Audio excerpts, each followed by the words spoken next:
through my accidental moving to New York phase in life, thankfully, which is resolved now, I had some really interesting experiences in the city. And share actually one of the more concerning and unusual experiences that I had. There were some highlighted areas of New York that I went to and prayed over and that I intentionally went towards, but there was also something else that I kept running across repeatedly. I had to visit a particular subway stop in New York more than once to make an errand in a large office building. And the first time I walked out, I could best, if I didn't know better, bear with me here. What could best be described as UFOs were floating above my head. Metal shimmering discs that were thin and outlined above the building. And as I watched, I was floored because I realized I wasn't looking at a spirit. I was looking at an energy field. And then I just kind of like wrote down a note. I was like, I don't even know what to do with this. And 2 weeks later, I went back because I had to be in that area and I looked up and saw the exact same thing in the exact same place. And I had kind of like pushed it to the back of my mind and forgotten. I just looked at it, I was like, I don't understand what this is. And the reason I didn't understand what that was is because I was not looking at a spirit. Now, you see, spirits are created beings. They are created and they emanated from God in the beginning. Like, it doesn't matter what it was or what its current form is, it was created. It came from God. God created a divine family that is in Psalm 82 and invited all created beings to sit at a table. And now we have some spirits that have gone rogue from that table and a few humans, unfortunately, as well. And there's your cosmological history of the spiritual realm in a nutshell. I teach on this really extensively in the community and in the courses because it's important. Like, you have to understand, you need to have a framework for this. It has to become solid because that's how you get stable, right? And this was not that.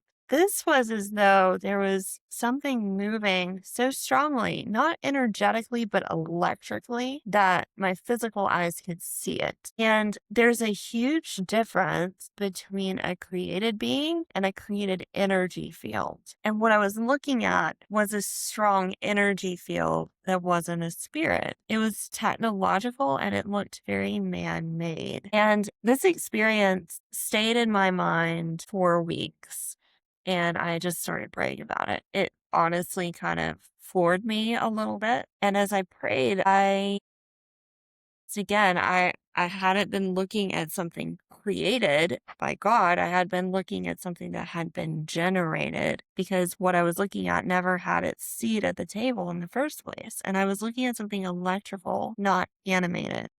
I felt a verse that floated into my mind: guard your heart and mind in Christ Jesus. And as I heard that with shock, I realized that as I had looked at this engineered reality, that even in the future, not all spiritual experiences will come from actual created spirits, but from engineered electrical impulses. And the research backs this up. I went looking. A Stevens Institute article talks about a particular science work to manipulate lasers and quantum fields, in this case with the purpose of identifying cancerous cells, but they are finding applications for advanced laser technology in the manipulation of molecular and energetic phenomena using quantum control methods. And this article was really interesting to me because there's good ways to use that technology and not so good ways to use that technology. I'm not anti-technology,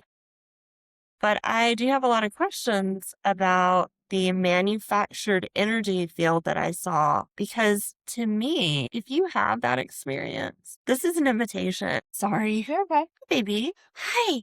Even go walkies? Go walkies. This is an invitation not to fear, but to really add a whole different level of discernment with the technology of the age that we live in. The peace of God really does guard our minds, and not everything that you perceive is something that God created. Hey there, I'm Mary. I write and teach and speak on the spiritual realm, but only with Jesus. If that's something you're into, an online community, there is a free 37-minute video on the page you can check out to see if it's right for you. But we get into this a lot. We talk a lot about getting whole and healthy and stable, and it's been pretty transformational for people. But if you just enjoy watching videos about this, there's a ton more where that came from. So make sure you hang around.